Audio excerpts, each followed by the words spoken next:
Imagine this, you are playing your favorite game, beating level after level, but now you have to face the boss fight, whether that be of the world, the whole game, or any other subsection of the game.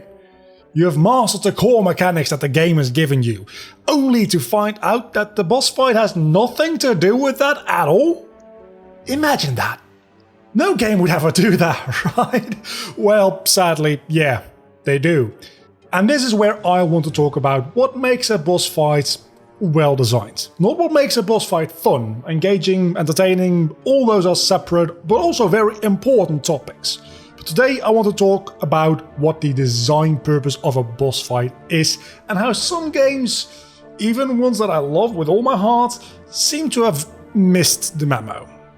This whole video started with me playing Rayman 2. I freaking love that game, but when it comes time to face the final boss, you have to fly around on this weird flying pencil horse thing? The pencil horse thing isn't a new mechanic, even though in no means I would call it a main mechanic of the game, or even a common one. It's used in a fair few levels. But making it fly? Why would you do that? There is a level just before the boss fight that lets you get used to this flying mechanic, but if you ask me, it's painfully obvious that this level, which I have to admit is a lot of fun, was placed there after designing the boss fight, so the player would have a grasp on the controls. Which, at least they noticed they couldn't just throw a new random mechanic at you for the final boss fight, right? My point is, Rayman 2 is a 3D platformer game, so I would expect the final boss to have something to do with platforming. The purpose of a boss fight, at least from a gameplay perspective, generally is to test the skill of the players. But why would you test me on a skill that I haven't needed to use for the majority of the game? To add variance to the gameplay? Sure, but why does that have to be done within a boss fight? The level before the boss where you actually use this mechanic is a lot of fun. You fly around, you get angry at the game because it's actually a difficult level, and there's even a secret. There, we've had our fun, unique gameplay level. Now can we actually have a proper boss fight? Answer is no, we don't get that. For the purposes of this video, I'll be talking about 3 different kinds of bosses. That being final bosses. These are obviously the bosses at the end of the game. They should be a test of a pretty wide range of skills that you've picked up throughout the entire game. Use all, or at least most of the potential power-ups you've acquired, and generally just challenge you. 2. World bosses. These are a little bit more difficult to describe, since not all games have very well-defined worlds. But most games are still able to be cut up into chapters, or acts, even if the game doesn't outright say it. These worlds are divided by having different themes in their gameplay. Think about Zelda dungeons. You wouldn't really call them a world, but the bosses at the end would be classified as a world boss by this logic. 3. Mini-bosses. These are a unique or rare enemy that the game really put some effort into making an encounter out of. For this video we won't be talking too much about them, but these are the kinds of bosses that you can add in the middle or the end of an individual level. Or in more open world games, just put in somewhere as an optional objective to face. These are the kinds of bosses that you can get creative with, since they're just fun little extras, something to spice up the gameplay and keep it from getting stale. Their purpose is not to test you in any specific skill. Hearing all this, you might say, hold on, I could name a few games, or a whole list even, that doesn't really follow these rules, and to that I say, exactly, why do you think I'm making this video? Lots of developers, from single developers to AAA studios, just seemingly throw bosses at you because that is what games do, without giving it any thought as to why they're putting that specific boss in that specific point in the game.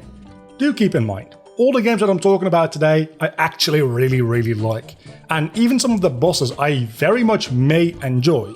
And they are very nice set pieces, but as what I see the purpose of a boss fight being, they're not really up to quality.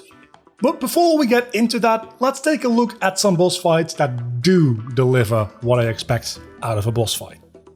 Since I started this whole topic due to Rayman 2, let's take a quick look at another boss in Rayman 2 that actually uses gameplay elements very well. The bosses in this game tend to be rather simple, but at least the bosses in the first and second masks, actually do use the mechanics from the main games, that being the purple lumps and jumping on this trampoline-like surface and shooting. But the boss that I want to talk about does this in a much more interesting way. It is the boss at the end of the Cave of Bad Dreams. Generally one of my favorite levels in the game. You end the level by chasing the guardian of the cave around, having to platform around on the skulls that he throws at you. You can stop these skulls in mid-air by shooting at them, so you can decide to make a path with very little gaps, so there's no risk of you failing any jumps, or you can be a little bit quicker by hitting the platforms while there's still quite a big gap between you and the platforms. This will let you progress with the fight and trigger the guardian to spawn another platform quicker. As simple as this boss fight is, its mechanics work very well together to make something that is more than just platforming without losing sight of what the game is actually about. But platforming bosses are difficult to begin with, so let's look at an action RPG, one of my favorite games of all time, Kingdom Hearts 2. Most bosses have unique interactions, but all use the same mechanic to interface with these interactions, the reaction commands. You just know that if you're fighting a boss and a green triangle pops up, you're about to do something that will either stun lock the boss or deal a lot of damage, or both, or something else altogether. And yet, reaction commands are not really what I want to talk about here. I want to talk about the final Xemnas boss sequence. You start the fight with just a lot of normal enemies, the thing you've been fighting all throughout the game, as standard enemies, or sometimes when the boss just can't be bothered fighting you by themselves and they spawn a load of enemies. Then we progress to a very easy to beat boss fight. The boss doesn't even move, he just sits there until you kill him, hardly able to do anything at all. Next, the game does something that I love. You get on a sort of spaceship where you have a fight against a giant dragons with controls that, while not exactly the same as the gummy ship that you use to travel between different worlds in the game, are certainly a simplified version of it. This introduces a nice break in all of the keyblade swinging without throwing the player off too much. It integrates a main mechanic of the game into the final boss sequence very well. After then fighting the sitting down version of the boss again in a way more dynamic and difficult setting, which isn't all that relevant for this video, you come face to face with the final form. This form makes most use of reaction commands, as I mentioned before, as well as one of the only fights in this sequence that plays a lot like regular Kingdom Hearts 2 boss fights. Because all of the fights in this sequence are so different while still using core mechanics of the game, you never really get bored of it and have fun all the way through, even though this whole sequence can take up to about half an hour or so to get through. Now, at this point I'm sure you understand why I don't think the final boss of Rayman 2 has any reason to be there. It's a fun final set piece, and to a certain degree that is fine, but it doesn't function as I would expect a boss fight to function. Not all games need a boss fight. I would argue that both Spyro 2 and Spyro 3 have this issue. It introduces a fight that, while they don't end up being a huge diversion from the main gameplay, also don't really serve any other purpose than, look here, this is a boss, so now this is the end of this world. If only there were another way to do that. Like by having a cutscene at the start of every oh wait, that's exactly what the game already does anyway!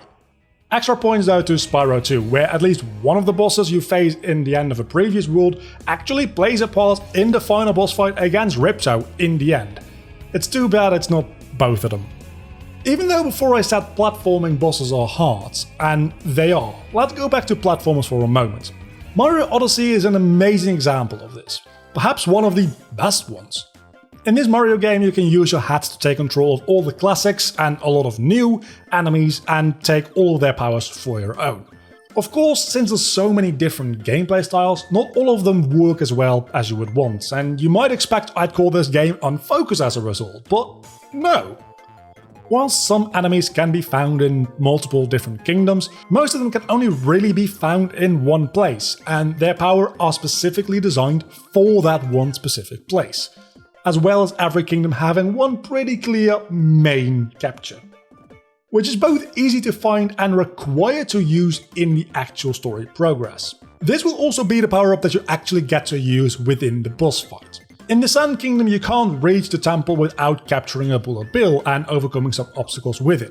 This way, the game knows for sure that you at least have a decent grasp on the bullet bill power. So when you have to capture one of the hands of the boss, which turns into some kind of giant bullet bill, you know what it feels like and it's natural to you.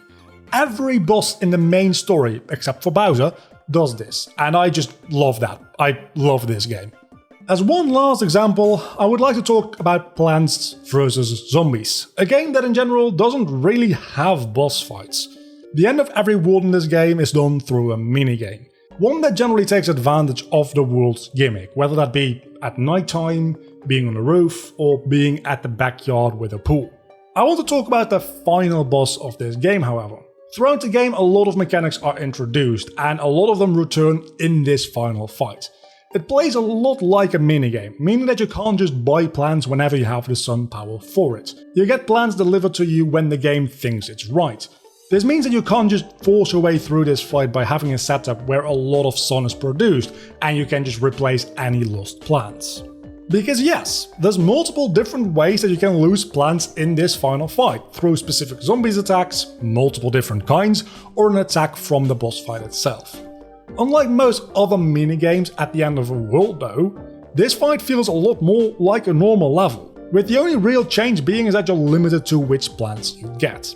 In other minigames you might get coconuts to use as some sort of bowling ball, or maybe use only heavily exploding plants.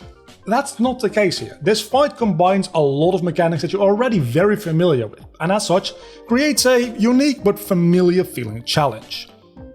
And for that, as basic as this game might be, I think this is another example of a boss fight with an actual purpose.